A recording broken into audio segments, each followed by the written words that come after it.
Jeigu kalbant apie bondinimą, tai aš manau, atgaja can't relate, nes ten toks kultas, kad žmonės pirmą dieną susirinkę po 15 minučių, šokinėja visi kaip broliai ir sesės ir ten nėra tokių problemų. Tai žiauriai, jo. Na, taip, aišku, vis tiek būna tų žmonių, kuriems ilgiau užtrunka, bet tikrai nėra taip, kad visi sėdi kampuose ir tyli.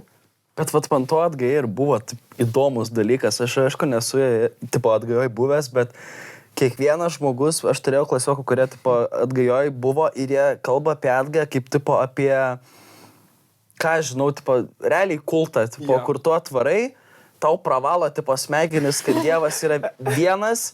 Dievas? Nėra apie Dievą, nieko tu gal maišai. Ne, nu tai aš tiesiog, kaip, žinai, aš tiesiog, žinai, hiperbolizuoju labai, bet, vos ne kaip religinis kultas, kad, bliama, kaip ten faina, mes ten grojam, dainuojam, aukojam, ką žinau, aš vėl juokauju, bet, žiauriai atrodo įdomiai, aš nežinau, man asmeniškai, kiek buvau stovyklose, jokia taip nepatiko ant tiek, kad aš, blemba, laukiu vasaros tam, kad galėčiau dalintis kambariu su kokiais 5 žmonėm,